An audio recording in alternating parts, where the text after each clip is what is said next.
mungkin jaraknya sekitaran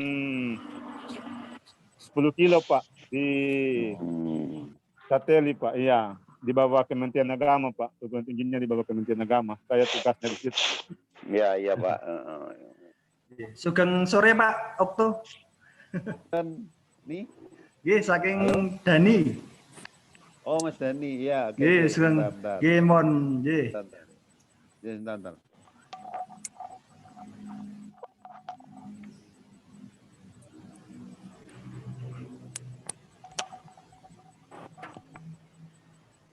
Halo? Halo Mas Unan?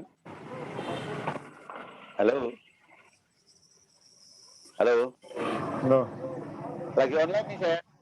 Lagi webinar. Halo Mas, hilang suaranya hilang Mas. Hilang ya. Iya. Jaringan atau apa ini, Pak? Halo, Pak Dokter. Jaringan atau apa ini?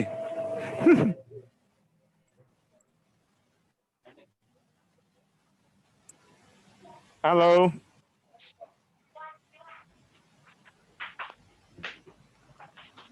Jadi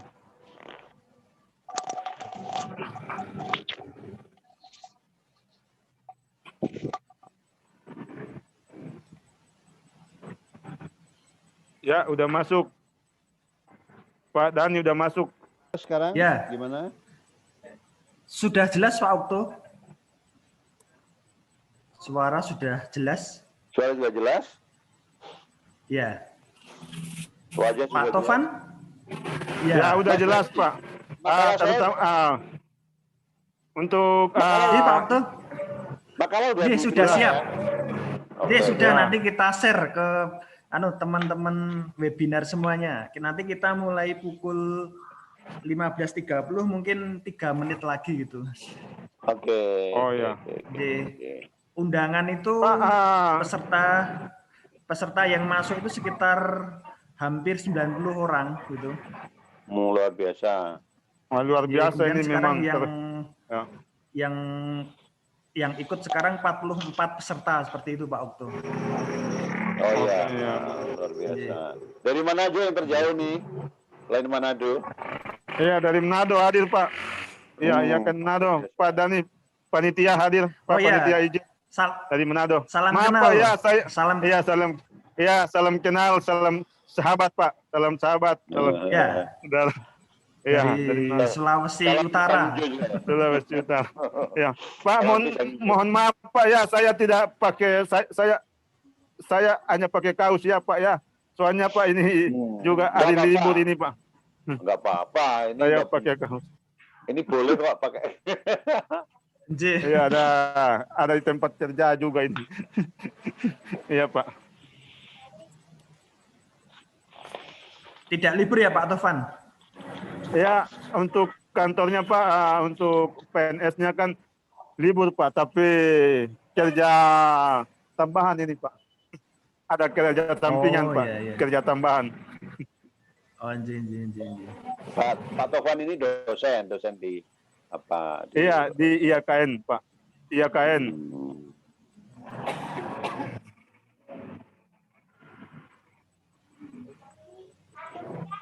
Pak Okto sehat Pak Okto? Alhamdulillah Mas Dian, sehat-sehat. Semua sehat kan? Semua peserta sehat semua ya? Harus kan semua harus sehat.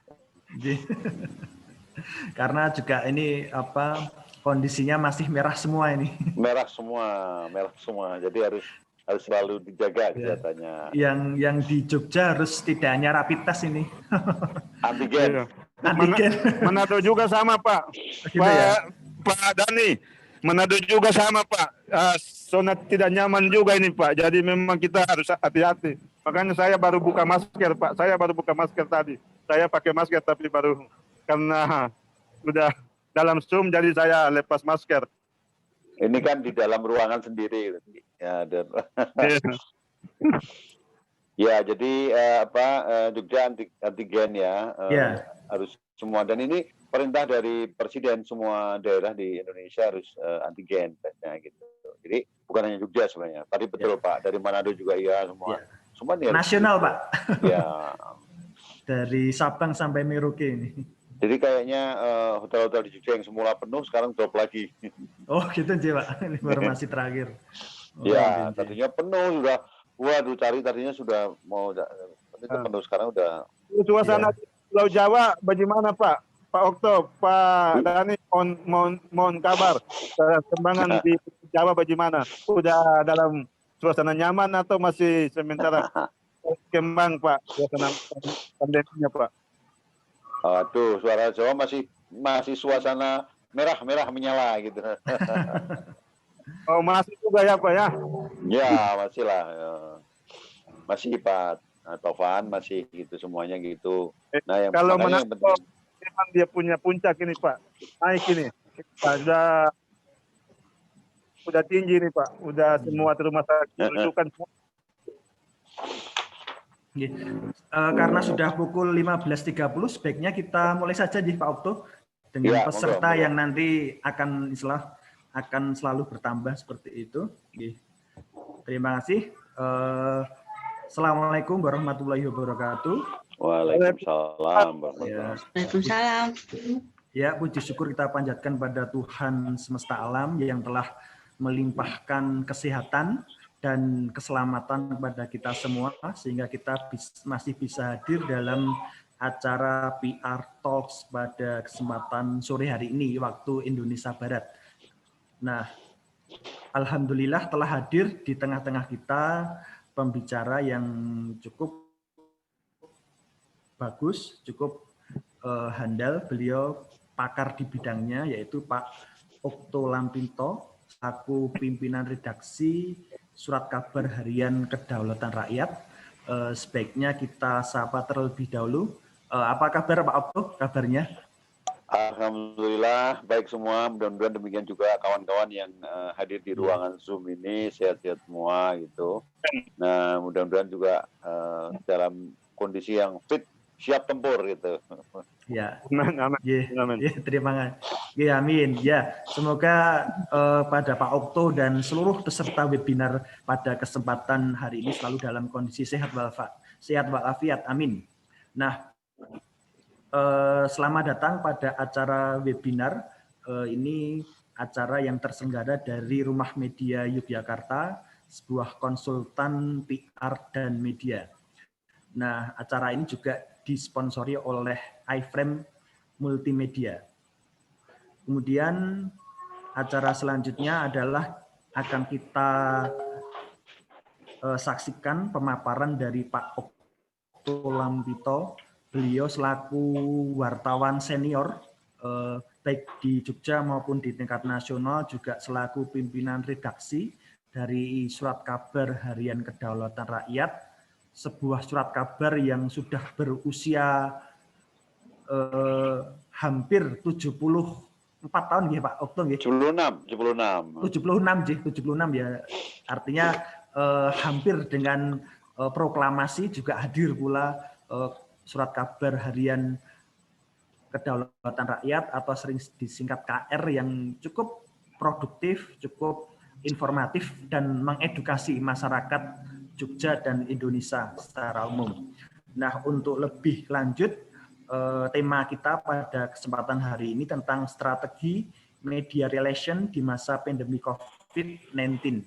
Nah, saya kira peserta yang hadir di sini adalah sebagian besar mungkin dari dosen ilmu komunikasi, kemudian para praktisi humas atau mahasiswa ilmu komunikasi. Nah, pada kesempatan hari ini kita akan istilahnya bagaimana sih strategi yang baik dalam membangun komunikasi dengan insan media, kemudian bagaimana pemberitaan dari rekan-rekan praktisi humas sekalian bisa masif tampil di media massa.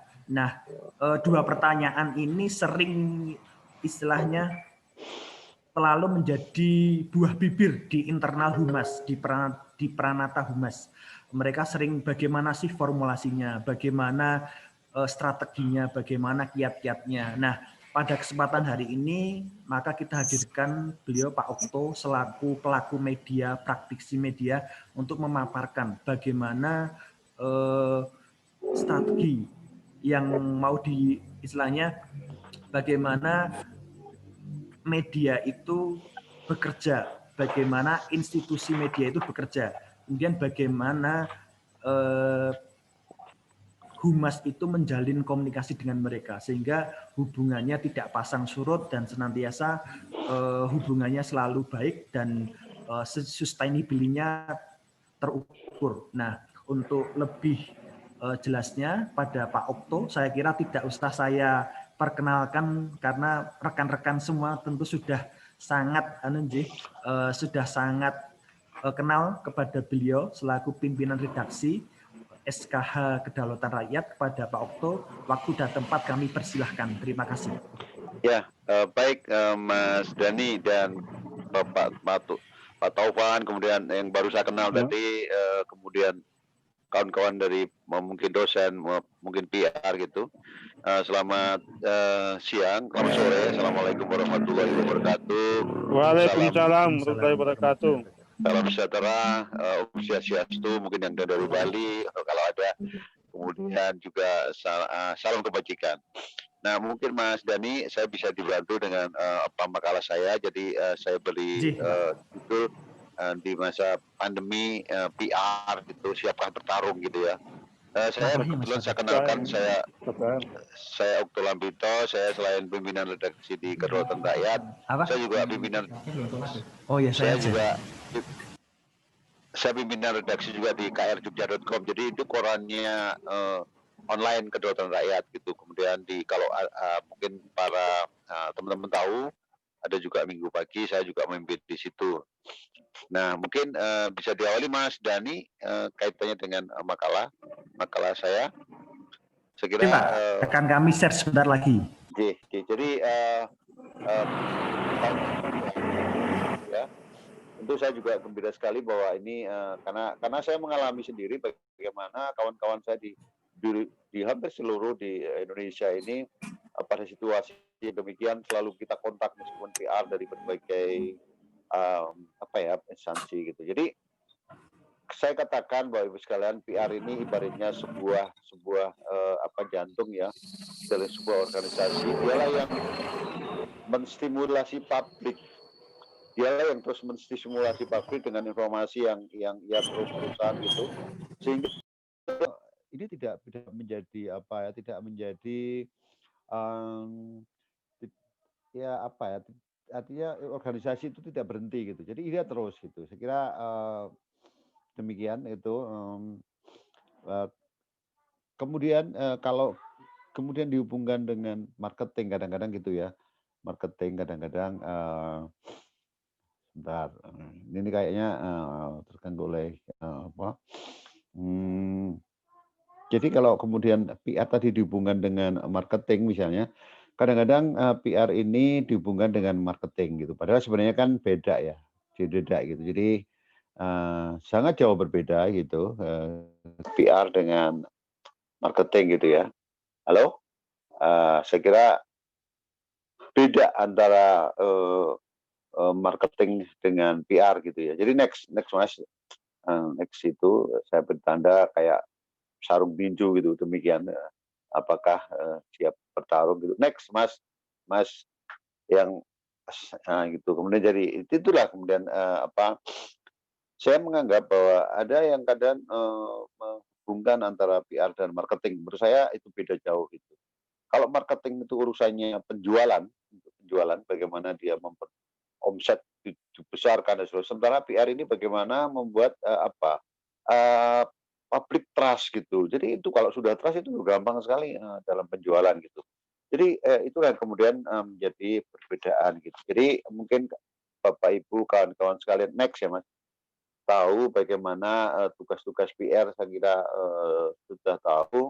Yang pertama tentu bagaimana dia menciptakan image, bagaimana dia membuat image perusahaan atau organisasinya itu menjadi sebuah organisasi yang betul-betul layak dipercaya. Kalau dia kerja di sebuah instansi atau perusahaan, maka perusahaan itu produk-produknya sangat dipercaya. Kemudian setahu saya ini dalam prakteknya juga bahwa PR itu menjadi sumber informasi. Jadi ketika kemudian publik atau media atau terjadi sesuatu, maka yang ditanya adalah PR, gimana PR-nya gitu. Banyak sekali ya, misalnya kita bercontoh, sebuah perusahaan, mengalami suatu masalah, maka yang pertanyaan adalah, "PR-nya gimana sih? PR-nya piye?" Gitu. Bagaimana humasnya juga gitu.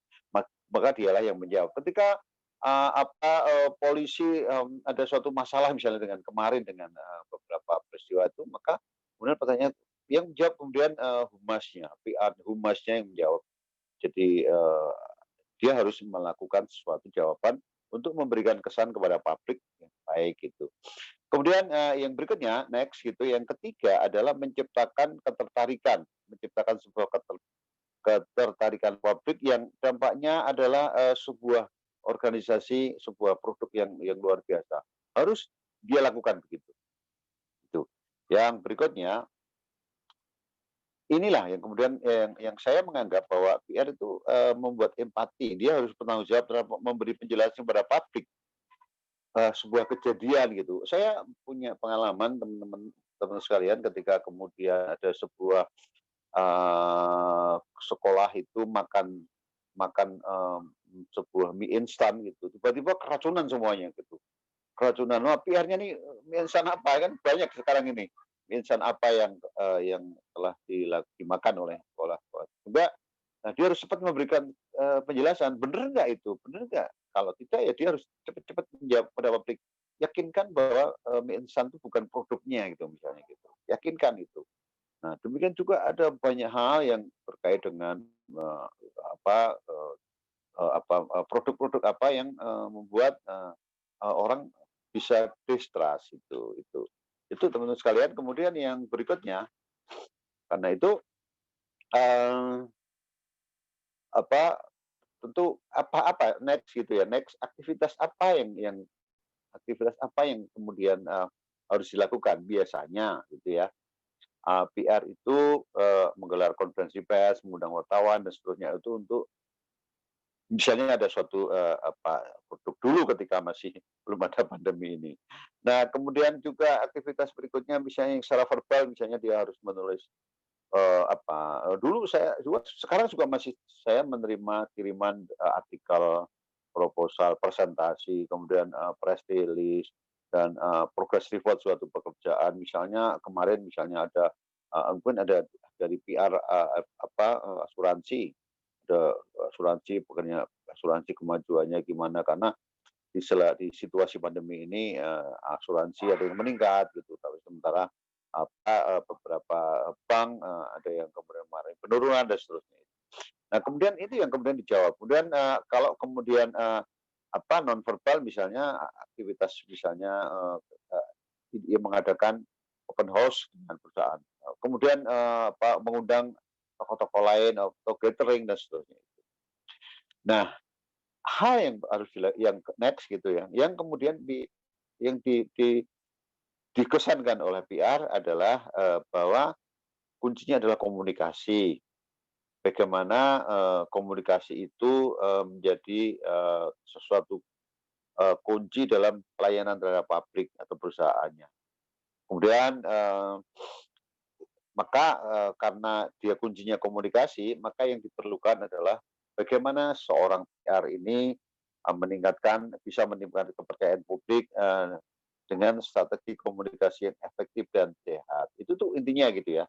Jadi bagaimana, PR ini membuat suatu strategi komunikasi dengan publik untuk, situasinya agar, situasi kondisi yang di situ kemudian bisa menjadi baik. Karena itu maka, dikenal juga ketika perusahaan mengalami suatu krisis, krisis kepercayaan itu maka dia pun muncul gitu. Ingat mungkin Bapak Ibu sekalian kasus pernah Ajinomoto itu yang lama ini, tapi itu pernah itu kemudian terakhir nih banyak sekali Garuda misalnya yang pernah, atau, perusahaan atau,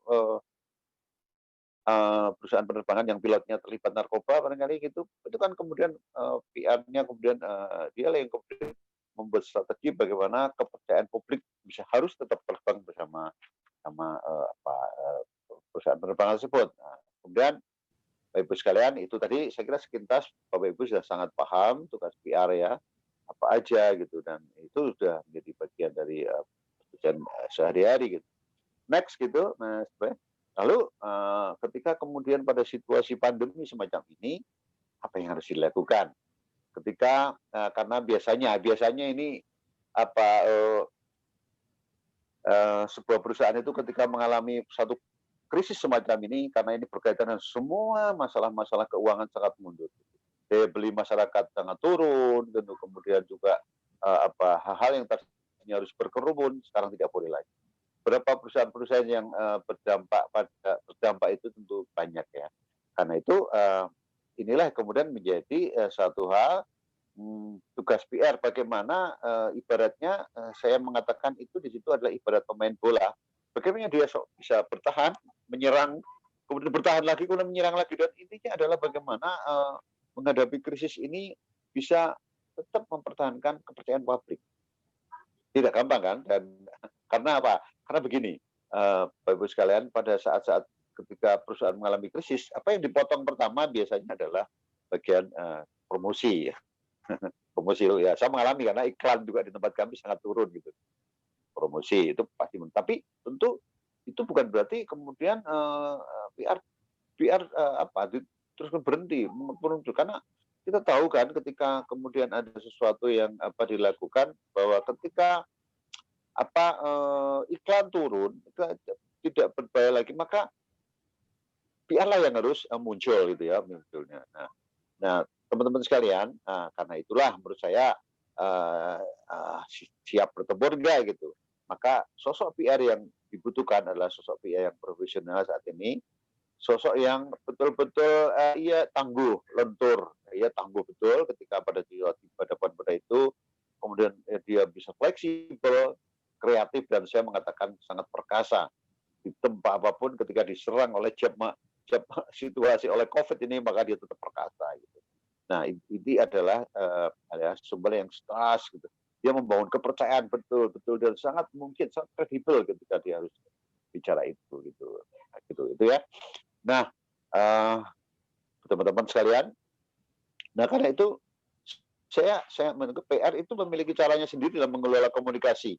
Saya kira Bapak Ibu sudah sekarang ini PR ya, saya lihat sudah mulai melihat situasi itu, kemudian dia dengan berbagai cara. Saya itu menerima banyak sekali rilis misalnya, kemudian juga webinar hampir tiap hari dari para PR itu, kan banyak sekali yang dilakukan oleh PR dalam situasi yang sekarang ini ya.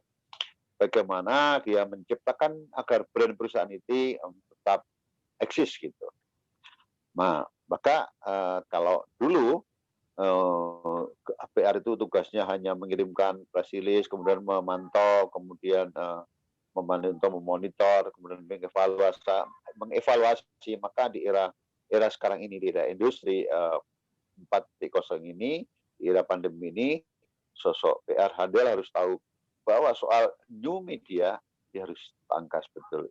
Bapak Ibu saya mungkin perlu menjelaskan ya bahwa dulu hanya ada media sebelum internet muncul ini, media itu media cetak, media kemudian ada radio dan TV. Nah, ketika kemudian muncul teknologi internet, maka sekarang ada new media. New media itu banyak sekali. Dan ada media yang kemudian mengambil dengan berita, atau ada kemudian yang juga kemudian ada yang media sosial yang banyak sekali, mungkin Bapak Ibu sekalian sangat paham gitu ya. Media sosial apa aja yang mungkin Bapak Ibu sekalian, saya yakin bahwa kawan-kawan sekalian pasti punya itu gitu. Nah, kemudian terus ya lanjut itu bagaimana sih kita memperkuat brand di masa pandemi ini gitu. Saya kira memperkuat brand ya. Saya kira kita tahu ya teman-teman sekalian bahwa branding mungkin teman-teman sudah paham betul ya. Misalnya ini contoh aja kemarin gitu.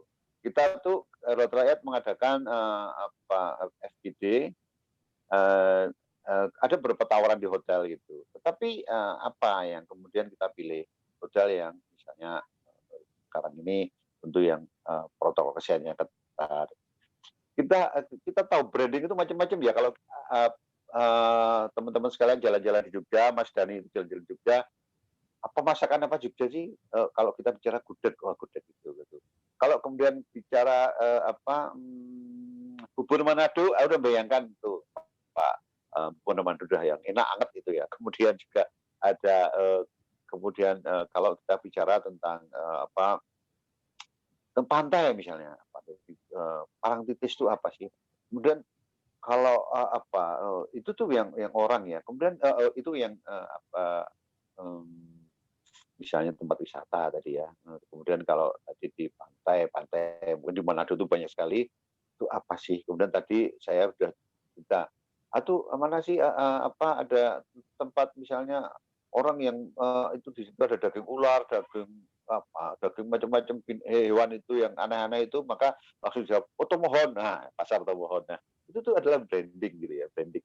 Jadi, nah branding itu bukan hanya untuk kota, untuk makanan, untuk apa ya benda-benda, tapi personal branding. Nah karena itu saya juga menyarankan bagaimana seorang PR itu bisa membangun branding sendiri gitu, membangun personal brandingnya gitu. Misalnya Mas Dhani, oh iya, bagaimana membuat Mas Dhani itu seorang konsultan PR gitu. Jadi ketika orang misalnya di bidang apa lagi misalnya khusus apa, saya kira hal yang spesifik ini akan membuat branding kita kenal gitu. Nah kemudian yang dilakukan adalah memperkuat brand di masa pandemi.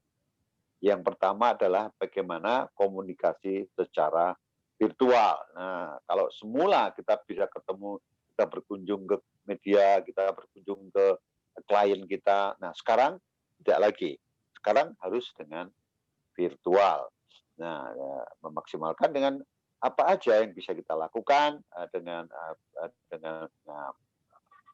tadi misalnya dengan virtual. Kemudian buatlah konten-konten di medsos tentang mengangkat isu-isu apa yang terhangat. Nah, jadi contohnya begini, ada teman misalnya diserai untuk menggarap sebuah museum yang semula itu museum sama sekali nggak dianggap gitu. Padahal ini museum ini sebenarnya bagus, apalagi di kota wisata kayak Jogja ini. Makanya diangkat bagaimana sih mengangkat museum ini misalnya kayak gitu. Jadi itu kemudian makanya itu saya percaya kalau teman-teman PR ini sangat handal, sangat pinter mengelola medsos gitu. Bahkan ada seorang teman saya, seorang PR itu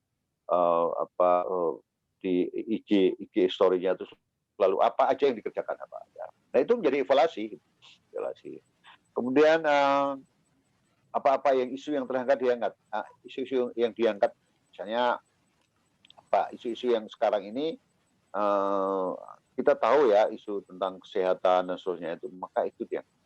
Belum lama saya terima, baru beberapa hari yang lalu saya terima tentang bagaimana sebenarnya intinya adalah mengangkat sebuah inti tentang sebuah perusahaan alat kesehatan diangkat kaitannya dengan situasi sekarang ini. Bapak Ibu tahu sekali ya bahwa hal-hal yang sekarang ini banyak perusahaan yang turun tapi banyak yang naik gitu ya. Misalnya kalau kita lihat teman-teman saya yang perusahaan pariwisata, kemudian untuk travel agent juga turun drastis. Bahkan kalau profesi-profesi kayak guide, teman saya guide itu juga turun gitu. Tapi perusahaan-perusahaan yang naik juga banyak. Misalnya saya nggak usah nyebutkan merek, nanti dikira ada sebuah merek yang kemudian naik hampir 320% selama pandemi. Bahkan kalau kita Zoom yang kita gunakan ini aplikasi ini satu hari menurut pengakuan mereka digunakan hampir 5 juta orang sedunia untuk Zoom ini digunakan. Itu keuntungan berapa yang bisa didapat dari keuntungannya luar biasa. Itu kita harus kuasai juga gitu. Nah, kemudian dalam komunikasi virtual itu jangan lupa tetap saja dimasukkan itu perusahaan-perusahaan mungkin ada semacam warna-warna khas perusahaan itu, kemudian slogan-slogan khas perusahaan itu. Saya kira itu masukkan aja di situ. Karena saya mengalami ini ada undangan-undangan webinar, masukkan itu. Kemudian tujuannya apa sih? Mengingatkan bahwa perusahaan ini masih eksis gitu. Jangan lupakan ini, jangan lupakan. Saya kira banyak ya yang bisa dilakukan. Perusahaan saya tidak menyebut, nanti kira promosi.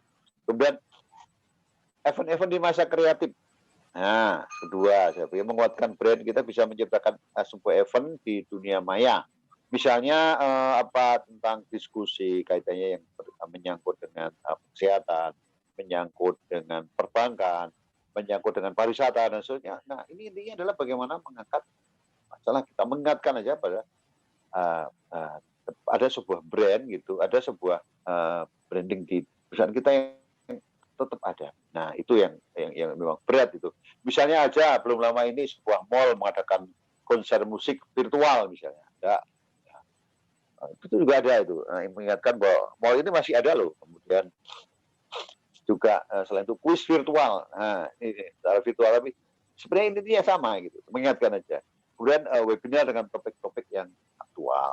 Kan webinar ini mudah seperti ini Mas Dhani, mengumpulkan dari seluruh, banyak sekali ini, ada teman-teman dari Manado juga hadir. Ini kan menjadi sesuatu yang misalnya yang bisa dilakukan terus-menerus. Ya, mudah-mudahan ini terus gitu ya. Kalau semula nggak mungkin gitu. Dan ini tentu lebih hemat, lebih hemat gitu.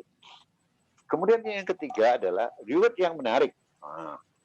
Bapak Ibu sekalian, teman-teman sekalian, saya kira kapanpun masyarakat itu tetap suka pada yang namanya bonus itu. Jadi mungkin usahakanlah bentuk-bentuk yang bentuk-bentuk bonus yang kemudian potongan-potongan harga. Sebenarnya itu kan mengingatkan itu. Kemarin kita FGD dengan para pengusaha di Kedua Rakyat mengadakan FGD dengan para pengusaha. Intinya juga para pengusaha ini juga sadar betul sehingga dia harus membuat hal-hal yang menarik untuk masyarakat gitu. Untuk bicara, mereka juga mengatakan sekarang ini kami harus bertahan gitu. Nah, kemudian kuis yang tadi sudah dikatakan, kemudian misalnya promo gitu, promo dengan bonus apa yang kelihatan kita empati kepada publik, misalnya dengan bonus masker. Misalnya saya beri contoh ya, ketika kita mengadakan hotel, kita memilih hotel untuk mengadakan FGD yang terbatas sekali, daring dan luring, maka beberapa hal ada yang menarik nih, ada salah satu hotel yang kemudian memberikan bonus kami masker plus hand sanitizer. Nah ini menarik. Padahal sebenarnya kalau dipikir berapa sih harga masker yang biasa itu, itu menarik, ini bonus-bonus yang saya sampai berempati gitu. Nah, strategi ini memberikan keuntungan yang kesan positif dan citra yang positif bagi perusahaan gitu. Jadi teman-teman sekalian, Bapak sekalian, hal-hal yang itu. Kemudian yang berikutnya next gitu adalah kemudian yang berikutnya Mas Dhani, masalah berikutnya. Kemudian survei. Nah, ini saya itu dalam minggu-minggu terakhir itu menjawab survei dari banyak sekali karena mereka konsultan PR atau PR juga yang kemudian pada situasi ini mereka kesempatan dengan virtual gitu. Gojek misalnya tentang bagaimana pelayanan Gojek, apa yang dibutuhkan mendatang ini, kemudian misalnya kebutuhan pabrik apa yang belum ada semacam itu, dan itu terus dilakukan. Kemudian ada perusahaan lagi yang kemudian survei pada saya, dan itu oleh humas oleh PR-nya gitu. Jadi artinya jadikanlah branding ini di masa pandemi menjadi pemaksimalan media online untuk menjadi lapak baru yang aman, bebas virus, namun tetap bisa menjangkau pasar secara luas. Nah, mall misalnya, mall itu mereka promosinya begini, mall itu.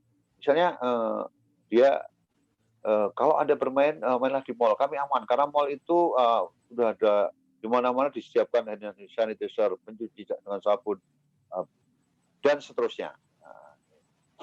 Gitu. Jadi saya kira itu yang kemudian tetap gitu. Nah, kemudian terus next gitu.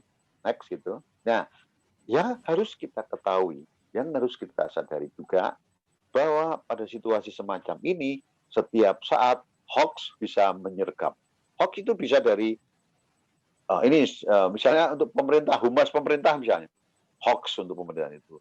Hoax bisa untuk gampang sekali kok Mbak itu misalnya dilarang masuk kemarin itu misalnya dilarang masuk Solo dan Jogja. Kemudian ternyata itu hoax.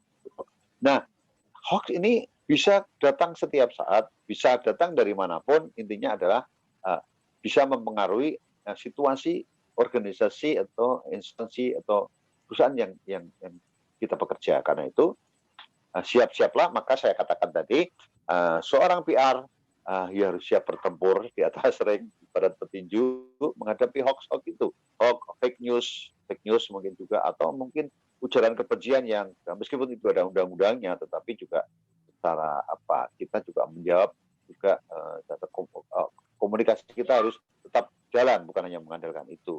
Nah, karena itu saya mengatakan kepada teman-teman PR bahwa seorang PR itu harus dibekali mesiu untuk bertempur, siap untuk apa? Adalah pengetahuan. Nah, pengetahuan di sekitar kita, seorang PR harus rajin membaca, dia harus tahu apa yang terjadi di sekitarnya, dia harus tahu apa lawan-lawanan yang kemudian terjadi, kemudian dia harus tahu situasi apapun yang di negara, di perusahaan kita, apalagi saingan-saingan kita, supaya dia tidak menjadi PR yang katak dalam tempurung. Itu. Kemudian berikutnya adalah saya menantang revolusi industri, teknologi dan pandemi ini, menantang para praktisi PR sanggup tidak ikut dalam perubahan ini, ikut berubah atau saya menyatakan atau mati di tempat. Nah, saya kira itu singkat, nanti kita mungkin bisa berdiskusi, Mas Dhani, silakan. Terima kasih. Monggo kita lanjutkan dengan diskusi. Monggo silakan Mas Dhani, monggo. Terima kasih Pak Okto atas uraiannya yang cukup menarik. Tetapi dari uraian yang cukup panjang lebar ini ada beberapa kesimpulan.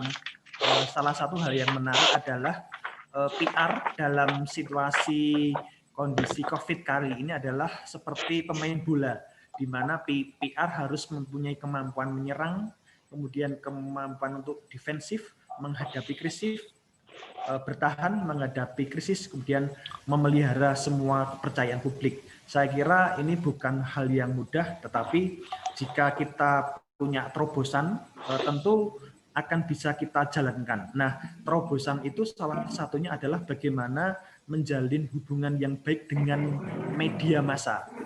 Karena tanpa istilahnya tools media massa, program PR kita, informasi kita tidak bisa kita publish dengan maksimal, meskipun sudah ada media sosial dan sebagainya, tetapi peran media massa ini tidak bisa dihilangkan. Nah, saya kira untuk memantik diskusi ini, kami persilahkan di termin pertama ada 3 penanya yang bisa menanyakan melalui live, berkomunikasi langsung dengan Pak Okto, atau bisa mengetik melalui layar chat yang sudah tersedia. Silakan kita buka untuk 3 penanya terlebih dahulu.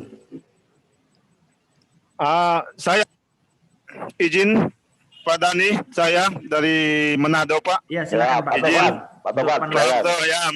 Maaf ya, saya terima kasih untuk Pak Okto, salah satu redaksi senior yang punya banyak pengalaman, yang sudah banyak makan garam dalam media sosial pemberitaan. Terima kasih juga untuk panitia penyelenggara Pak Dhani. Baik, saya akan mengajukan sharing dengan Pak Okto.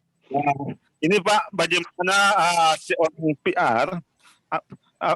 seorang PR yang dia dalam menghadapi masa tantangan yang sekarang ini, misalnya dalam tantangan pandemi seperti ini, dia bisa memberikan informasi ataupun bisa membangun kerjasama dengan berbagai pihak, lintas instansi ataupun dalam lintas instansi ataupun luar instansi dengan berbagai kendala yang dihadapi seperti ini. Salah satunya kan mungkin berbagai kendala sepertinya fasilitas jaringan ya, sepertinya fasilitas internetnya. Nah, karena kita ketahui bahwa Indonesia ini tidak semuanya satu pulau, Pak. Jadi tidak berbagai pulau, sehingga akan keterbatasan dari segi komunikasi dalam hal fasilitas internet. Jadi bagaimana seorang PR bisa menghubungkan itu? Karena tentunya suasana komunikasi yang ada di Jawa tidak sama dengan suasana komunikasi ada di Manado atau di Papua, Pak. Jadi bagaimana seorang PR bisa menyatukan itu?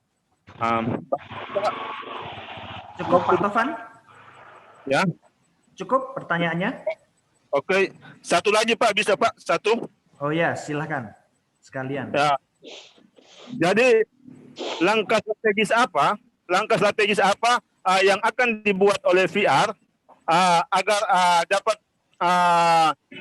menyampaikan suatu pemberitaan itu dengan baik, Pak?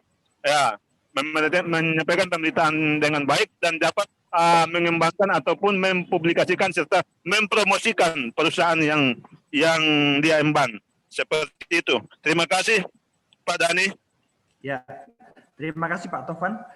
Monggo, silahkan Pak Okto untuk merespon dari Pak Tovan. Ya, kayaknya sekalian juga ada beberapa pertanyaan yang saya lihat di chat.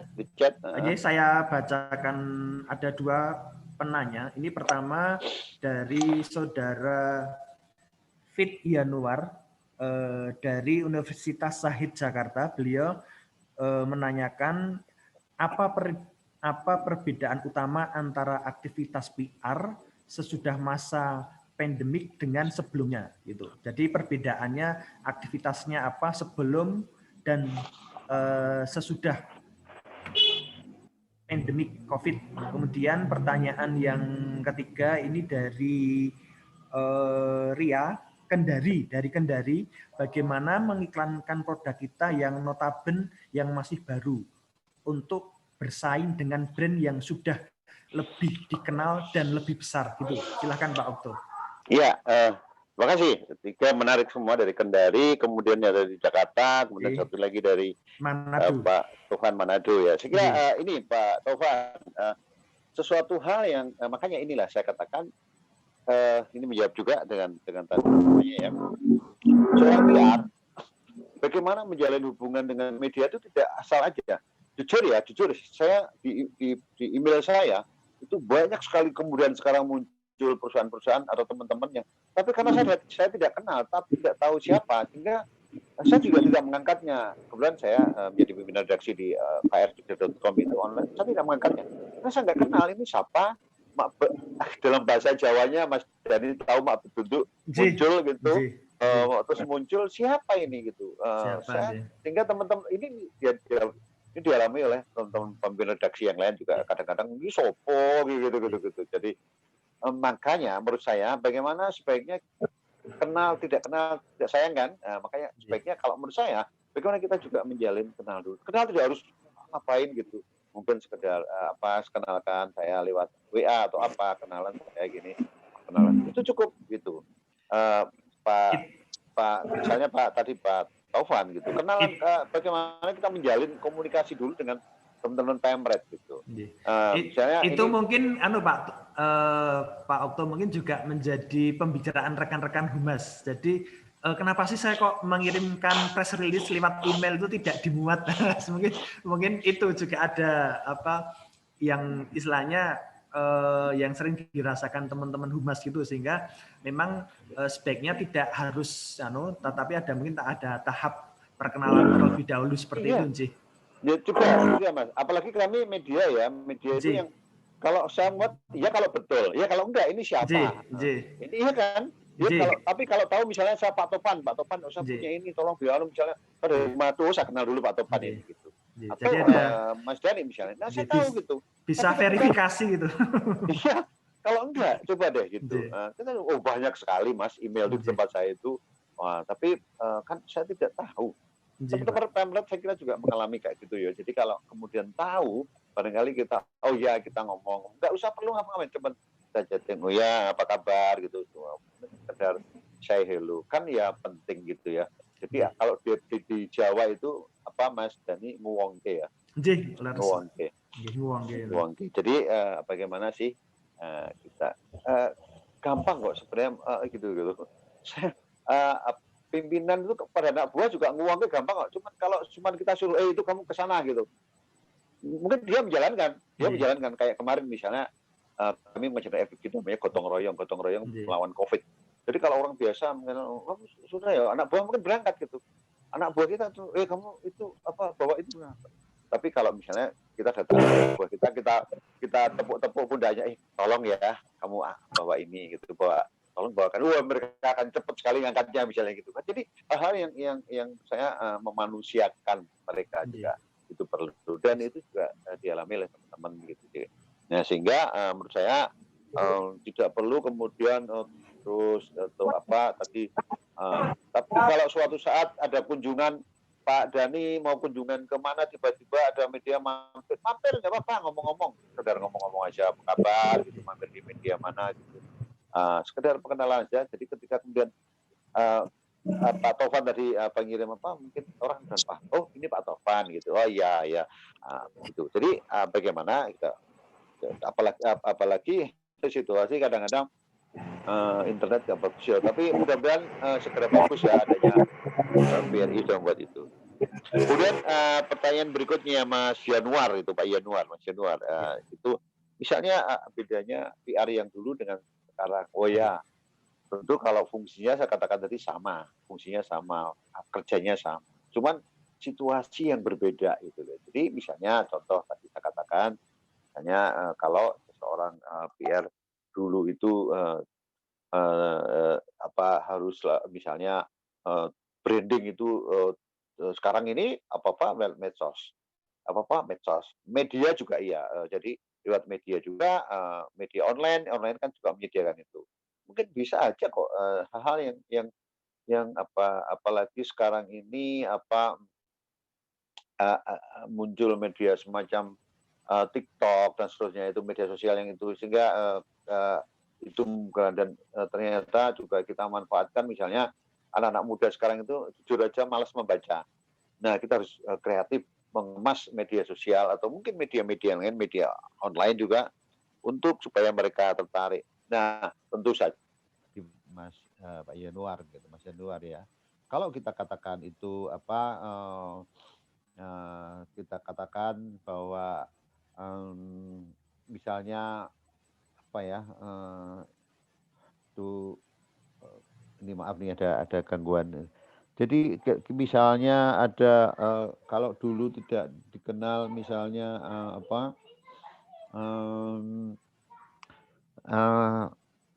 maaf nih gangguan ini sebentar. Halo, dengar nggak suara saya? Dengar Pak, aman. Oh iya ya.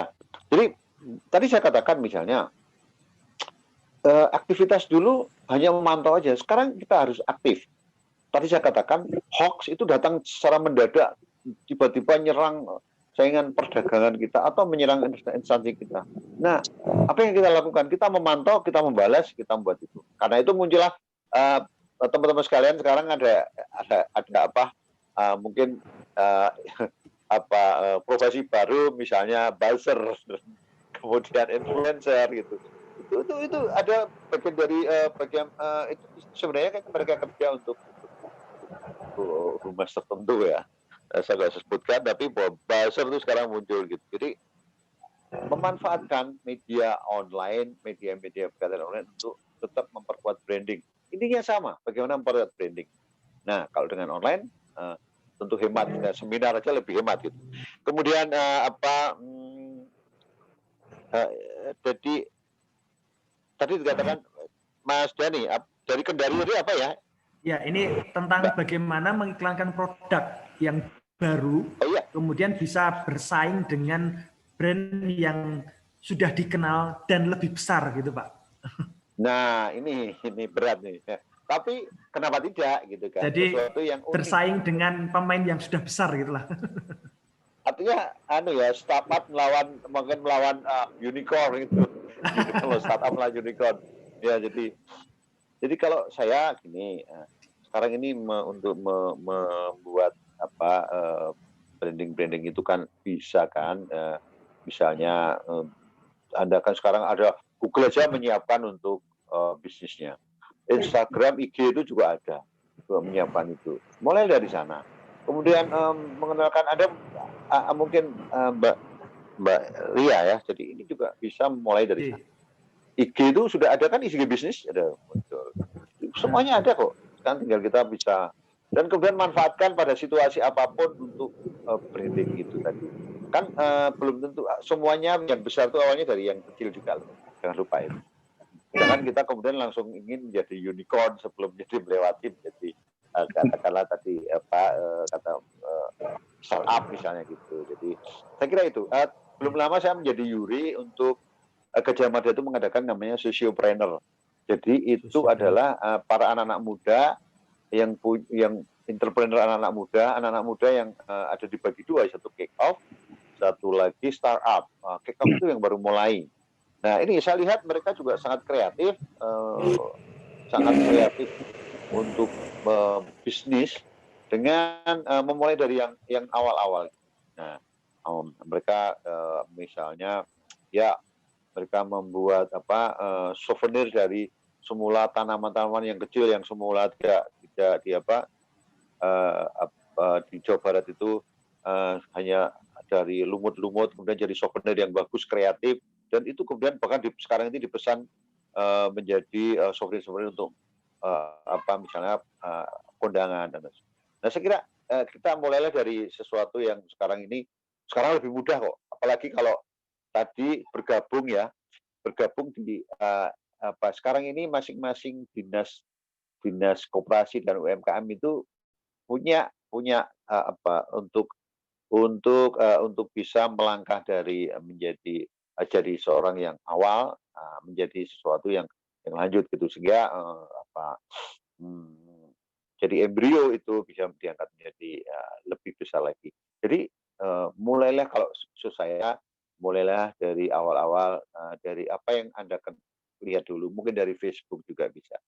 Teman-teman saya banyak yang usaha misalnya yang kemarin ini mulai dari Facebook sesuatu yang biasa-biasa menjadi suatu bisnis makanan dari Facebook dan sebagainya. Saya kira itu ya, itu Mas Dani.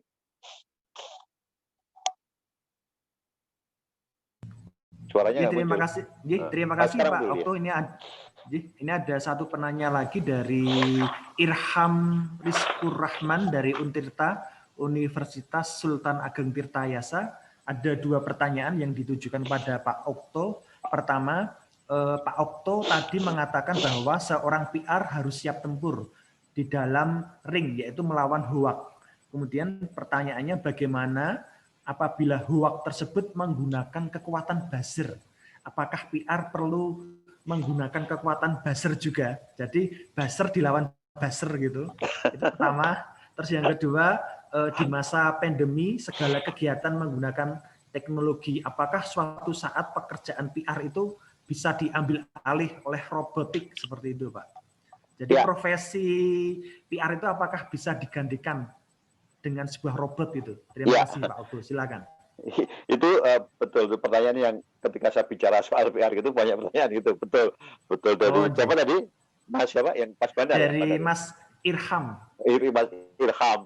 Jadi apakah bisa digantikan gitu? Kalau kita lihat di tayangan di televisi itu bagaimana kita di Taiwan itu ada sebuah bank itu yang dilayani oleh kayak robot naga gitu. Kita mau masukkan juga cuma di mulutnya naga itu kemudian muncul ATM gitu kemudian dia dilayani itu naga tidak ada tenaga perbankan lagi dan mungkin begitu ya. Nah saya lihat ada suatu hal yang menurut saya tidak adalah tadi rasa nguwongke. Bisa nggak robot itu nguwongke? Nggak bisa kan? Nggak bisa. Ada sesuatu yang saya selalu mengatakan orang kita atasan boleh marah, boleh menang, tapi apakah tidak akan punya dendam? Pasti dendam. Mas Dian misalnya oleh atasannya dibilang diem, tapi pasti ada sesuatu yang nggak nyaman, pasti gitu, ya nggak? Jadi ketika kemudian kita memenangkan suatu pertarungan, jangan merasa kemudian sok gitu ya, sok, wah aku menang, kamu kalah. Enggak, bukan gitu. Tapi tentu ada suatu perasaan yang perlu ya sentuh gitu loh. Menurut saya, jadi PR ini adalah bagaimana membuat tadi suasana-suasana yang memanusiakan manusia tadi dimunculkan. Saya kok cenderung bagaimana tadi saya katakan kan, dengan sahabat misalnya, kita debat gitu, kita menang gitu. Atau dengan pimpinan kita menang, debat gitu. Tapi dendam nggak pimpinan kita itu? Pasti dendam, ya nggak? Gua mungkin gitu. Jarang ya sekarang yang gitu. Tapi kita debat dengan siapa aja. Makanya saya bagaimana kita memenangkan debat tapi tidak membuat marah gitu. Nah itu. Nah PR itu juga kan menurut saya juga ada unsur-unsur memanusiakan manusia. Robot nggak bisa. Jadi bagaimana kalau robot itu hanya kerjanya hanya rutin begitu aja, tapi PR tidak. Dia bagaimana melayani publik. Nah, termasuk ketika kemudian lawan itu menggunakan buzzer, ya Anda juga belajar buzzer dong gitu, Mas Ikam. Bisa. Caranya apa? Anda pelajari apa? Kemudian Anda pelajari data-data. Nah, data ini yang harus dimenangkan oleh PR. Saya yakin seorang PR yang bagus, seorang PR yang profesional, dia punya data banyak sekali. Jadi ketika kita diskusi, ketika apa? Maka apa yang kita punya adalah data. Ketika Anda punya data, maka adalah yang akan menguasai itu. Jadi boleh kamu ngomong apapun, tapi datanya begini loh gitu. Jadi harus ada gitu. Jadi data diambil dari mana sih? Ya dari banyak sekali, dari media sosial, dari media mungkin online, dari media asing, terus kemudian kalau termasuk saya itu termasuk punya data banyak. Ketika pemerintah mengumumkan budget APBN, saya punya datanya misalnya, untuk ini sekian. Berarti apa yang harus dilakukan perusahaan ini? Kita harus kita bicara soal anggaran itu kita harus tahu juga. APBD misalnya, APBD di kotanya Kendari misalnya. Nah, kita tahu juga, ini banyak ini. Berarti apa yang anggaran desa misalnya, anggaran desa itu banyak untuk apa? Berarti kita punya peluang-peluang yang kita baca peluang di sana. Yang tidak baca di peluang misalnya sekarang ini, anggaran desa itu banyak, anggaran desa banyak. Tapi BUMDes itu juga dilakukan di mana? Tapi banyak BUMDes yang kandas gitu. Karena nggak tahu apa yang dilakukan. Nah, sebenarnya PR ada peranan di situ. Bagaimana dia melihat situasi itu bisa melakukan suatu ya, saya katakan data yang banyak. Punya data apapun itu akan lebih memenangkan profesional Anda. Ketimbang Anda nggak punya data, ya kayak orang nggak tahu dilepas di mana atau nggak tahu apa-apa. Tapi ketika berhadapan dengan lawan yang tinju tadi, maka Anda punya data. Oh, kalau dia jabnya kiri, kita harus melawan dengan uppercut misalnya. Nah, tuh. Saya kira nggak usah khawatir. Anda juga punya data, lengkapilah data, maka Anda juga bisa membuat menjadi bahasa sendiri. Itu Mas Dia. Ya, terima kasih. Nah, saya kira ada note dari Pak Okto yang harus saya review ulang. Artinya data. Dengan data maka kita akan menang, seperti itu kurang lebih. Seperti itu. Iya Mas, sekarang ini big data penting sekali. Kenapa bisnis Pak Bu Sri Mulyani mengatakan mendatang next itu big data, data-data yang banyak itu akan menjadi bisnis bahkan seperti melebihi minyak. Sri Mulyani Menteri Keuangan gitu loh. Jadi ketika Anda punya data banyak, maka Anda jangan khawatir. Anda bisa memenangkan itu. Bahkan Anda bisa menjadi perusahaan di mana menjadi, apalagi konsultan PR itu. Data ini konsultan PR harus tahu betul data-datanya. Jangankan buzzer 2, sikat semua 5. Kalau buzzer 1, 2, sikat semua dengan saya katakan tadi, Anda harus kaya dengan data. Tuh, Mas. Terima kasih. Ini ada pertanyaan lagi tapi dari orang yang sama, dari Fit Yanuar. Ini pertanyaannya pada Pak Okto adalah apa yang harus dilakukan oleh PR untuk dikenal masyarakat sementara dananya sangat terbatas gitu. Ya, saya katakan tadi ya, dikenal jangan hanya dikenal masyarakat, Mas. Jadikan Mas Januar ini seorang personal branding yang kuat. Mas Januar mau apa? Menjadi seorang PR. Jadikanlah Anda menjadi seorang personal branding yang kuat. Gitu. Ya kan, kalau Anda bicara misalnya ya apa sekarang ini apa branding itu bisa memenangkan kok. Ketika kita akan pergi liburan, kita pilih yang menarik ya, pesawat itu yang menang itu yang pesawat yang paling Citylink murah tapi sering telat misalnya gitu, lambat jalannya atau harus di bandaranya jauh. Jadi ada branding tertentu. Nah karena itu Mas Januar saya menyarankan bagaimana Anda juga membangun personal branding, lalu bagaimana yang murah mengenalkan. Coba Anda kenalan dengan teman-teman yang lain yang mungkin bisa berhubungan dengan humas-humas, misalnya yang pertama humas dari perusahaan yang lain. Kemudian juga ada media dengan orang-orang mungkin pimpinan-pimpinan media. Kita juga senang kok punya kenalan PR gitu. Kalau ada apa-apa kita bisa saling memberi informasi. Saya pernah ada seorang teman, hotelnya itu tiba-tiba digunakan untuk bunuh diri. Nah, gimana coba? Polisi sudah mengatakan itu. Nah, PR ini bingung juga, gimana nih hotelku bisa nggak laku nih, gitu misalnya gitu. Kalau media disuruh nutupin hotel, pasti nggak bisa juga, karena sudah jelas itu. Nah, apa yang harus dilakukan? Nah, semacam itu gitu. Kalau kita kenal, mungkin kita bisa membuat itu. Seperti tadi saya katakan, ada seorang yang ada yang tiba-tiba keracunan mie. Mungkin kalau dia nggak kenal, kita nggak kenal dengan pamfletnya, mungkin dengan orang-orang media, mungkin kita hubungan tiba-tiba dicukup mie instan ini gitu, atau mie instan itu. Image-nya kan mie instan itu A. Nah, kalau kita kenal, kita tahu, maka kita akan menjelaskan bahwa ternyata bukan mie instan A. Jadi itulah. Nah, lalu gimana kenal? Nggak apa-apa, cuman sesekali kan kalau datang di media juga nggak apa-apa, kita ngomong-ngomong aja, kenalan. Kami sering kok kedatangan tamu-tamu teman-teman PR dari Jakarta, dari manapun gitu, datang hanya sekedar ngomong-ngomong, saya hello aja. Itu gitu Mas ya. Oke, terima kasih. Kami buka termin kedua kepada rekan-rekan webinar pada sore hari ini. Ada sekitar 65 peserta. Kita buka 3 penanya. Mungkin ada yang ingin berkomunikasi langsung dengan Pak Okto, kami persilahkan. Silakan Bapak Ibu jika ingin berkomunikasi langsung dengan Pak Okto, atau ini ada pertanyaan dari chat, masih ada pertanyaan dari chat. Yang pertama dari Subria, yang ditanyakan adalah bagaimana cara memecat karyawan dengan sopan dan tidak menimbulkan dendam. Nah ini kan juga tugas PR juga nih Pak, juga tidak mudah juga. Tadi menyatakan Pak Okto, manusia kan ada perasaan, bisa senang, suka, ada dendam dan lain sebagainya. Ini bagaimana mengkomunikasikannya seperti itu? Ya, saya tahu gitu karena perusahaan-perusahaan juga mengalami gitu. Ada teman-teman saya juga begitu ya. Dia harus memecat. Kadang-kadang saya juga gitu, misalnya nggak enak gitu kan. Nah, tentu saya katakan tadi ya, teman-teman akan beda kalau teman-teman itu hanya menjalankan tugas. Beda ya dengan teman-teman yang memecat. Nah, jadi Anda kan Mas Subria tadi, Pak Subria, itu kan hanya menjalankan tugas. Apapun hanya menjalankan tugas gitu. Sehingga coba katakan aja bahwa ada suatu dengan pengertian perusahaan ini sekarang lagi membutuhkan lagi mengalami satu krisis gitu. Kemudian ada beberapa hal gitu.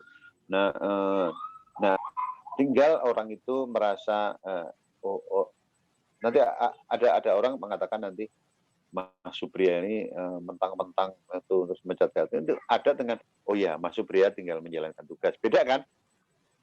Seorang karyawan akan dipecat dengan mentang-mentang dia perlu memecat saya. Tapi beda dengan ada yang dipecat tadi ngomong, si dia hanya menjalankan tugas, oke, aku memahami gitu. Beda ya. Nah, bagaimana mengesan itu? Nah, tinggal ada bagaimana menghadapi karyawan itu. Nah, itulah yang diperlukan. Itu, Mas.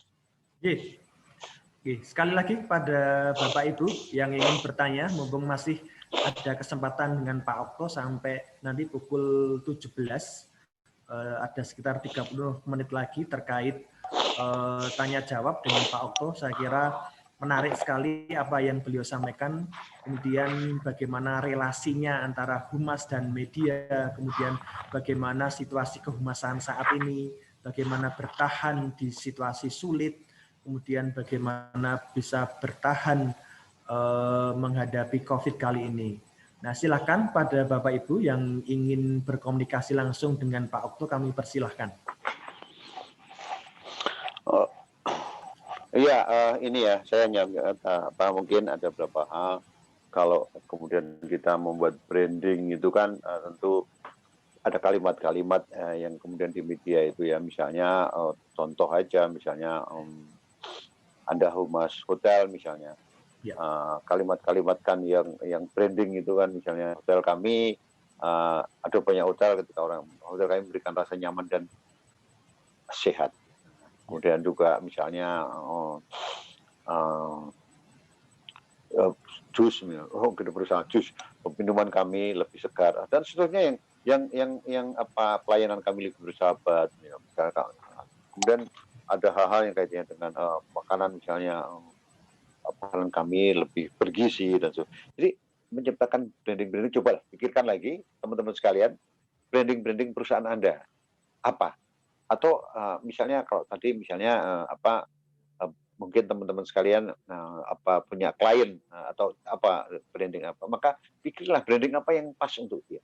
Terus kemudian lakukanlah tentu promo terus-terusan, misalnya dengan medsos, terus dilakukan. Kemudian evaluasi.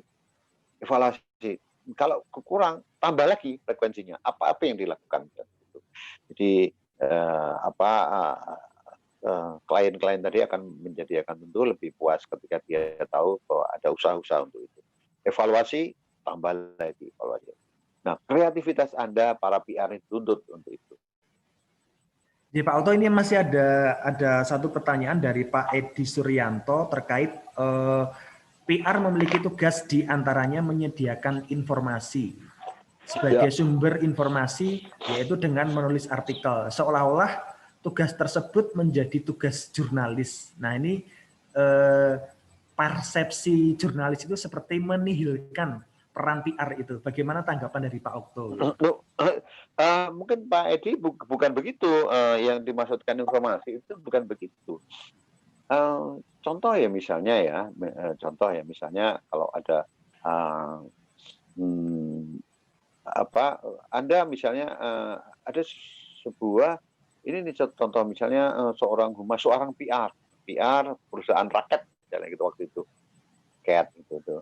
Kemudian ketika dia meyakinkan informasi itu bukan berarti harus ngomong datanglah itu pakailah ini enggak, cukup Anda informasikan bahwa misalnya gini, raket ini ternyata ada dari sekian ini data-data yang digunakan itu ternyata misalnya pegangannya kuat, kemudian senarnya kuat, maka kami mempunyai ini. Jadi tidak perlu harus begitu, misalnya harus pakailah ini, itu tugasnya bagian iklan tuh mungkin gitu.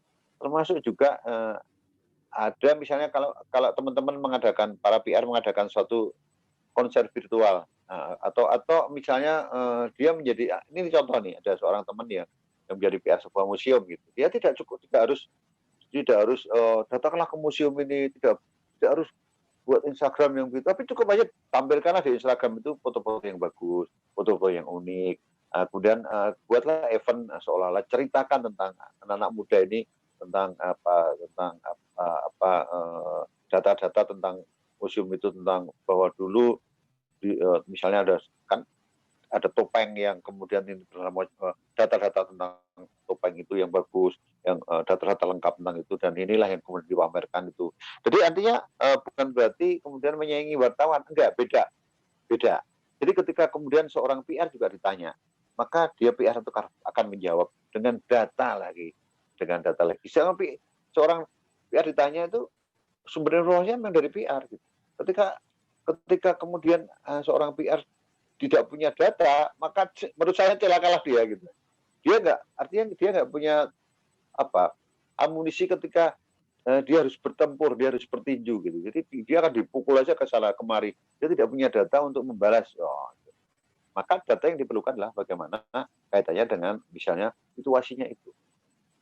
Nah, bahwa data-data itu tidak harus terus kemudian, tapi data-data yang tentang apa yang ditanyakan, apa-apa tentang, apalagi tentang perusahaan-perusahaan Anda itu. Saya kira itu Pak Suryanto, bukan berarti itu menafikan karya PR kemudian diambil alih wartawan, tidak, bukan, tapi data-data yang harus kita punyai yang bisa untuk tadi bertanding tadi. Gitu, Mas. Oke, terima kasih. Pak Okto, ini ada pertanyaan, tetapi ini dari WA. Ini terkait bagaimana tadi disampaikan Pak Okto terkait bagaimana humas itu bisa bertahan di tengah COVID, kemudian bisa bertarung dan lain sebagainya. Nah, salah satu toolsnya adalah proses kreativitas. Nah, mungkin Pak Okto bisa memberikan jabaran bagaimana proses kreativitas yang harus oleh seorang humas gitu. Ya, saya kok melihat begini. Tadi saya katakan, makanya saya katakan bagaimana humas ini bisa tetap menjaga branding perusahaan itu. Apa sekarang kita tentang apa? Gitu. Branding perusahaan itu. Kita olah gitu. Kita lakukan sesuatu yang kaitannya dengan itu dimunculkan kemudian di branding terus. Misalnya tadi saya beri contoh aja, misalnya dia humas sebuah sebuah toko atau sebuah kayak supermarket minimal, atau supermarket yang besar lah gitu, semacam itu, atau mall gitu, mall atau hotel gitu. Nah, mall itu. Nah, ketika kemudian yang proses kreativitas tadi adalah bagaimana dia tetap mempercayakan bahwa mall itu bagus, misalnya gitu. Mall itu bagus, mall itu tetap itu. Kemudian orang akan mengingatkan, oh ya belanja, kan sekarang itu takut kalau belanja, ya enggak? Takut kalau belanja. Nah, maka ingatkanlah bahwa mall kami itu penuh dengan protokol kesehatan. Tunjukkanlah ketika Anda promosi, ketika Anda Anda tunjukkanlah bahwa itu ada di mana-mana ada hand sanitizer tempat itu, kemudian ada tempat pengukuran suhu gitu kan. Sehingga orang masuk ke mall itu aman. Mall kami selalu aman. Nah, gitu ya. Misalnya gitu. Untuk kreatif. Kemudian untuk menunjukkan lagi kreatif, misalnya tadi saya katakan mall itu mengadakan pertunjukan musik virtual gitu. Wow. Ingatkanlah bahwa misalnya pertunjukan virtual misalnya ini itu tadi masukkanlah pesan-pesan dari mall itu. Tentu ini mungkin diperkuat dengan perusahaan-perusahaan lain ya. Kalau biasanya festival musik itu, kalau mall sendiri yang mengundang mungkin barat. Dan pertunjukan tadi kan tidak harus misalnya mendatangkan itu, cuma virtual dari mana gitu kan, lebih murah, lebih. Nah, kreativitas. Kemudian saya tadi mengulang ya, manfaatkanlah misalnya dengan misalnya tadi kan itu juga petugas PR misalnya, bagaimana memberikan masukan kepada perusahaan bahwa ini produk ini turun ini naik misalnya gitu. Mungkin perusahaan branding ini naik, branding itu perlu diangkat, branding itu tidak. Dengan misalnya tadi saya katakan survei. Saya survei. Kan enak kan? Saya tuh tadi saya beri contoh Gojek itu survei saya lewat online aja gitu. Lawannya Grab juga iya sama gitu, sama mereka tahu. Nah, dan yang lakukan hanya konsultannya tentu konsultan PR. Ya. Jadi dari sana dia akan tahu kunci-kunci itu, bahkan kalau Anda tahu, Bapak-bapak sekalian, teman-teman sekalian tahu bahwa sekarang ini survei itu kita tahu toh kalau Anda PR sebuah perusahaan survei misalnya gitu, wah itu juga menarik tuh, pasti menarik tuh. Kami misalnya pilkada itu surveinya tempat Anda jadi bisnis yang menarik, survei tempat perusahaan survei bisa memberikan masukan-masukan dan seterusnya.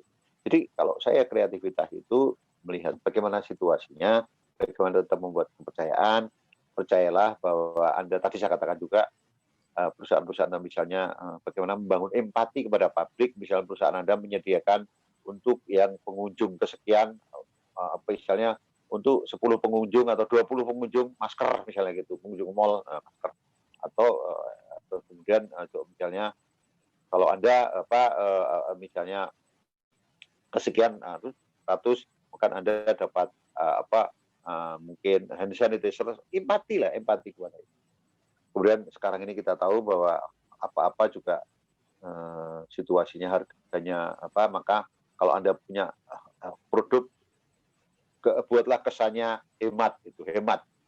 Mungkin hanya mengubah sedikit kesannya, tapi tetap mewah, bagus. Kalau kan saya nggak usah nyebutin banyak produk-produk yang kelihatannya kecil, kelihatan dibuat seolah-olah hemat, kami lebih kecil, kami lebih sehat. Sebenarnya kan sama aja gitu. Cuman itu bagaimana kreasi kan nggak menyebutkan untuk saya tidak ada promosi ya. Kira banyak sih yang cara bisa dilakukan, tinggal kita bilang apa kasusnya, apa case-nya, lalu masyarakatnya gimana, kira-kira gimana, apa mungkin nggak? Karena pasti Anda dituntut, Anda harus hemat gitu. Dari pimpinan pasti, cobalah buatlah acara yang kreatif tapi hemat. Nah, ini yang berat juga kan. Tapi bisa, saya percaya bisa. Terima kasih. Iya, Mas. Nah, mungkin ini termin yang terakhir, karena 15 menit lagi kita akan selesai. Silakan pada Bapak Ibu yang ingin bertanya langsung, kami persilahkan untuk komunikasi langsung dengan Pak Okto, atau melakukan chat yang sudah ada di Tera. Dan sekali lagi kami umumkan, ini link untuk presensi sertifikat sudah kami share. Jadi silakan Bapak Ibu peserta webinar nanti untuk mengisi link tersebut yang insya Allah sertifikat langsung terkirim ke email Bapak Ibu sekalian. Jadi presensi dan nanti sudah langsung bisa melakukan proses pengiriman e-sertifikat. Demikian. Kalau belum ada yang bertanya, ini ada pertanyaan dari para praktisi humas Pak Okto terkait bagaimana relasi yang baik itu sebenarnya, relasi yang baik antara media dan humas gitu. Karena kadang, mohon maaf, humas itu ya kadang kita itu menjalin ketika sedang ada kepentingan. Nah, ini kacamata media ini bagaimana? Kemudian seyogianya bagaimana sih media ini humas ini memandang media ini, sehingga keduanya ini bisa saling saling bersinergi, berkolaborasi, karena humas tanpa bersinergi dengan media maka namanya reputasi yang positif, citra yang baik itu tidak didapatkan, sehingga media ini kan tidak bisa menjauh, humas ini tidak bisa menjauh dari media gitu. Tetapi sayangnya kadang hubungannya naik turun dan lain sebagainya. Mungkin Pak Okto bisa memberikan seyogyanya seperti ini untuk relasi yang baik antara humas dan media gitu. Iya.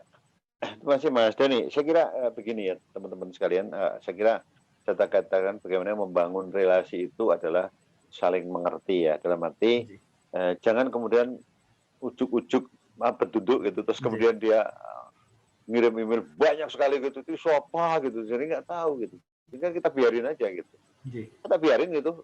Jadi, tapi kalau mungkin suatu saat kita ngomong-ngomong, mungkin kita kan tidak harus royok-royok ya kita datang gitu. Kalau mungkin, boleh dapat bocoran nih Pak Okto, tiap hari berapa email nih yang masuk? Tadi tak liatin gitu ya. Rahasia dapur ini. Iya, banyak sekali dari terus dari Jakarta, dari Jakarta. Oh, dari ibu kota Dari Jakarta tuh banyak sekali ya. Nah, dari perusahaan mulai dari otomotif sampai kemudian kalau otomotif ada beberapa hal yang saya kenal yang mungkin kita bisa ngomong bisa bagus ya. Kemudian perusahaan-perusahaan yang kaitannya dengan kesehatan itu juga banyak gitu. Ya bersih, kadang-kadang ini menarik nih. Kadang-kadang tapi kayaknya kita hanya media itu hanya jadi tumpuan pada saat butuh gitu loh. Iya, makanya itu. Sehingga kalau menurut saya ya kita harus ada komunikasi. Tadi saya katakan humas itu ibarat jantungnya. PR tadi ibarat jantungnya sebuah organisasi, maka ia mensuplai komunikasi. Dia harus berdegup terus, ya, suplai terus komunikasi. Jangan biarkan Instagram Anda, story Instagram Anda itu kosong, tapi cobalah terus lakukan, misalnya gitu. terus gitu. Nih, sehingga tidak akan terjadi sesuatu yang hubungan yang saling menguntungkan, saling enak. Nah juga saya hanya pesan tadi juga ya, yang saya maksudkan branding tadi bukan sekedar logo ya, tapi sikap gitu ya. Bukan sekedar logonya, oh kalau logo Mercy itu pasti mahal gitu. Bukan, tapi sikap bagaimana. Seorang humas, Attitude gitu ya. attitude lah, itu betul. Bagaimana dia punya sikap sehingga orang kata, oh iya, oh Mas Dian itu orangnya, nah misalnya gitu, oh ya misalnya gitu.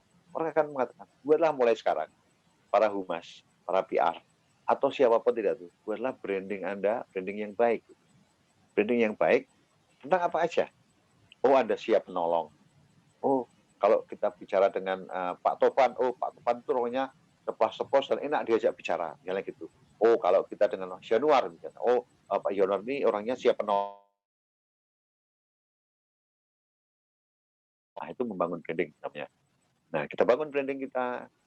Nah, di mana branding kita naik, maka perusahaan kita kerja di perusahaan itu, kita menjadi PR itu, maka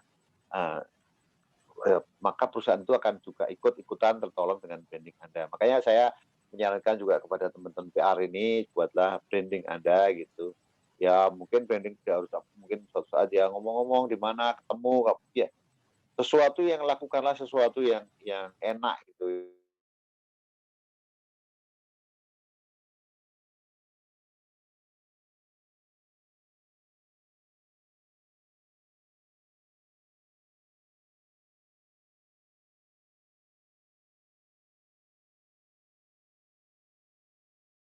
Ini sering sekali tetapi tidak dimuat padahal sudah mempunyai hubungan yang baik dengan pihak redaktur gitu. Nah, pertanyaannya press release yang bisa dimuat seperti apa gitu dalam kacamata media. Jadi tidak semua press release bisa dipublish di media, kemudian dia minta mungkin kisi-kisinya itu bagaimana yang berita di institusi dia yang bisa dimuat oleh media tersebut gitu. Ada tools-nya gitu. Iya, misalnya begini, saya memberi contoh ya beberapa hal kaitannya dengan apa sih yang dimuat. Satu mungkin itu terlalu promotif. Nah ini kadang-kadang teman-teman media itu terlalu promotif. Soalnya kalau kita membuat promotif sekali, maka yang ditagih atau redaksi tadi ini kamu dapat berapa nih dari iklan, misalnya dari iklan, bagian iklan akan nagih ini. Atau masukkan advertorial sekalian juga. Apa gitu. Nah itu jangan sekali promotif. Tapi makanya tadi saya katakan ya, kuasailah data. Barangkali sebenarnya itu promotif, tapi dengan ada data-data yang bagus, Anda mendukung data itu, seolah-olah itu tidak. Gitu. Makanya jika teman-teman, saya juga enak aja memuat itu, ini semata-mata karena masalah-masalah yang berkaitan dengan lahirnya masalah vaksin gitu.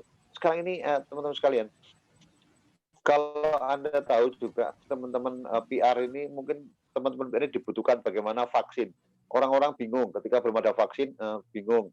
Oh, pemerintah nggak mau vaksin. Begitu vaksin datang, orang akan kemudian masyarakat jangan-jangan vaksin ini haram. Nah, udah gitu dijelaskan vaksin ini nggak haram. Jangan-jangan kemudian bilang Pak Presiden ini harus yang pertama supaya takut ketika muncul isu-isu kalau vaksin kemudian wajahnya meleleh dan seterusnya. Ketika Pak Jokowi mengatakan ya saya siap jadi orang yang pertama divaksin, maka muncul hoax berikutnya pasti yang disuntikan itu sekedar vitamin. Nah, itu munculkan repot. Kemudian vaksin itu harus gratis. Pak Jokowi jawab ini gratis. Gratis pasti vaksinnya kelas apa kelas berapa gitu. Jadi KW berapa gitu. Jadi kayaknya itu benar. Makanya itu tuh contoh bahwa kadang-kadang hoax itu menyerang setiap saat. Maka seorang katakanlah tadi yang pertanyaan Basar tadi apa gitu ya kenapa tidak gitu kita juga bisa membuat itu. Itu hanya diberi karena kita data. Gitu. Anda tahu sekarang vaksin aja penuh dengan gosip loh Mas. Gitu. Nah ini kan semakin mengkonternya adalah salah satu tugas humas ya Pak untuk mengkonter misalkan humas pemerintah bagaimana dia mengkonter hoax-hoax yang contohnya vaksin tersebut. Kemudian ini ada pertanyaannya bagaimana Pranata humas pemerintahan ini tidak mohon maaf konserva agak konservatif atau gimana sehingga dia bisa lebih apa ya, kekinian dalam mengcounter hal tersebut gitu. Ya, saya kira menarik nih. Terakhir saya menggunakan Instagram untuk counter. Nah, itu. Kemudian dia membuat misalnya pernyataan Sultan yang melarang, bukan melarang masuk juga menggunakan antigen, tapi sebenarnya ada beberapa ini hanya dari Jakarta. Dia dibuat dikemas menjadi satu hal yang enak di share. Kemudian ada pernyataan Sultan dan seterusnya. Jadi kreatif. Jadi saya kira tunjukkan bahwa humas pemerintahan itu tidak konservatif, tidak hanya klasik gitu, tapi tunjukkan bahwa humas pemerintahan juga bagus.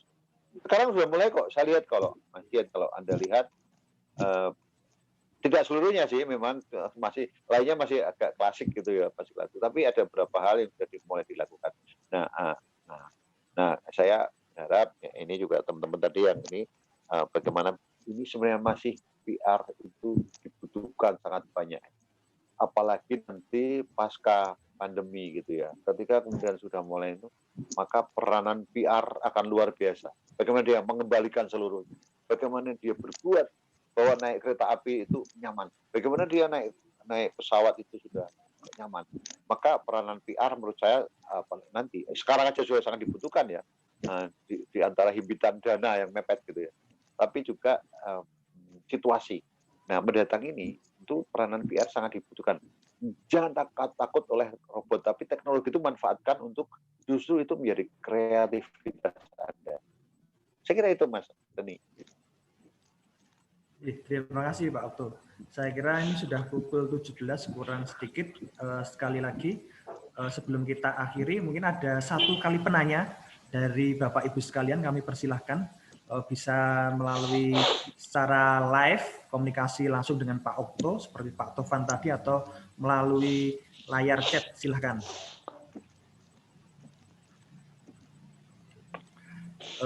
Jika tidak ada, saya kira bisa kita cukupkan untuk kegiatan pada sore hari ini. Dan sekali lagi kami menyampaikan kepada seluruh peserta webinar, jangan lupa untuk mengisi link yang ada di chat, Ya. Nanti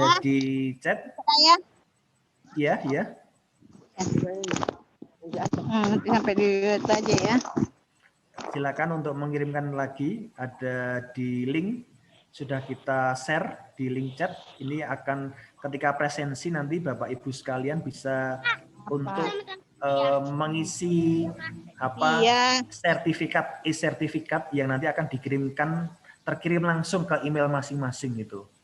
Dan dari webinar kali ini paling tidak ada 3 closing statement yang bisa disampaikan oleh Pak Okto mungkin untuk teman-teman humas sekalian, karena memang menghadapi situasi yang tidak pasti dan kapan selesainya itu belum jelas, sehingga mungkin butuh amunisi untuk menginjeksi kehumasan kita biar lebih kreatif lagi. Monggo Pak Okto. Iya, yang pertama tentu ada dibutuhkan suatu daya tahan yang luar biasa ya. Menghadapi situasi ini. Daya tahan itu tentu bisa berupa kreativitas Anda juga diperlukan. Kemudian juga cobalah Anda tetap belajar bagaimana menjadikan suasana pandemi ini menjadi sesuatu yang itu tadi saya katakan ada beberapa hal yang manfaatkan untuk sesuatu yang bermanfaat bagi perusahaan, bagi organisasi dan seterusnya. Kan bisa tadi dengan kreativitas. Kemudian satu lagi yang perlu Anda lakukan adalah bagaimana Anda satu berikutnya adalah bagaimana Anda belajar membranding diri. Saya menyarankan teman-teman PR, cobalah mulai sekarang buatlah personal branding. Itu akan lebih memuluskan Anda gitu. Kemudian juga kalau berikutnya adalah cobalah Anda teman-teman selain teknologi informasi yang Anda kuasai, media sosial yang Anda kuasai, maka Anda harus menguasai data. Jangan lupa. Dan data itu maka insya Allah Anda akan memenangkan pertandingan tinju ini gitu. Saya kira 2 hal itu, personal branding diperkuat dan kuasai data. Saya kira 2 hal itu menjadi bagaimana kita bisa menghadapi situasi kehumasan di era COVID ini dengan apa ya, dengan baik gitu, seperti itu. Dan sekali lagi kami mengucapkan pada Pak Okto Lampito selaku Ketua Pimpinan Redaksi dari SKHKR dan KR Group gitu, yang telah berkenan untuk memberikan pencerahan kepada kami semua sehingga kami bisa ada insight bagaimana melangkah lebih strategis, melangkah lebih sistematis dalam merespon situasi COVID kali ini. Dan yang kedua, saya mengucapkan banyak terima kasih kepada Bapak Ibu semua peserta webinar yang telah berkenan untuk mengikuti kegiatan pada sore hari ini dari awal dan sampai akhir. Terus yang ketiga, jangan lupa untuk mengisi link yang nanti akan menjadi e-sertifikat untuk Bapak Ibu sekalian. Dan yang terakhir, Pak Okto mohon izin apakah materinya bisa di-share kepada rekan-rekan sekalian gitu? Monggo, silakan. Mudah-mudahan materi itu bisa bermanfaat bagi teman-teman sekalian, nanti bisa membuat jayalah PR Indonesia. Terima kasih pokoknya, karena tadi juga sudah pada nanya apakah materi boleh di-share kepada rekan-rekan peserta webinar. Karena sudah dapat izin, insya Allah akan kita share melalui grup WA yang sudah kita buat tadi. Kemudian yang terakhir, kami dari Rumah Media mohon maaf jika dalam penyelenggaraan webinar kali ini ada hal yang tidak pas, kami mohon maaf. Dan yang terakhir, kami mohon Bapak Ibu untuk semua membuka ini room meeting kalian. Kita akan melakukan foto bersama. Monggo nanti juga menggunakan salam komunikasi seperti ini. Silakan Bapak Ibu semua untuk membuka videonya. Kami mohon. Kami hitung 1, 2, 3. Kami mohon untuk membuka video semuanya. Kita akan ada sesi foto bersama. Di sini ada 2 layar yang nanti akan kita foto bersama. Masih ada beberapa yang belum dibuka. Kepada Saudara Tiara, Ibu Novel, kami mohon untuk membuka, untuk berkenan. Kita akan melakukan foto sesi bersama pada kesempatan hari ini.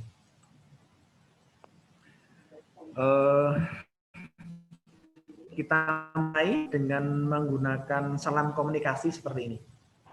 Dalam hitungan 1, 2, 3, kami mohon. Siap? Mas admin? Saya ulangi.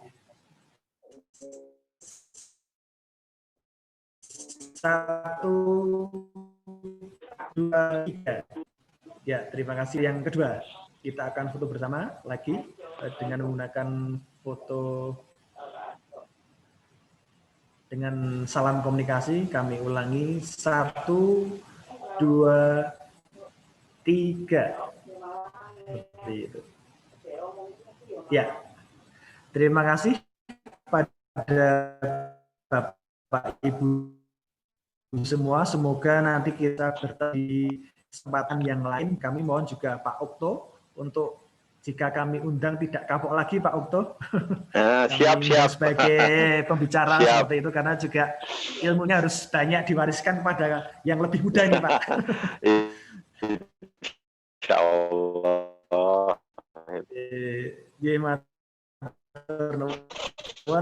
Dan semoga Bapak Ibu dalam lindungi. Amin. Terima kasih dari saya, cukup sekian. Saya mohon undur diri.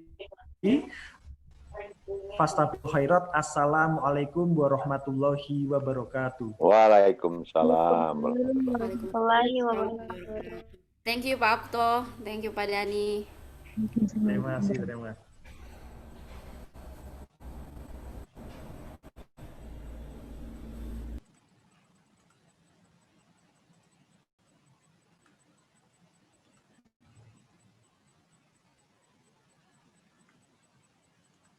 Serambung Mas Fatih.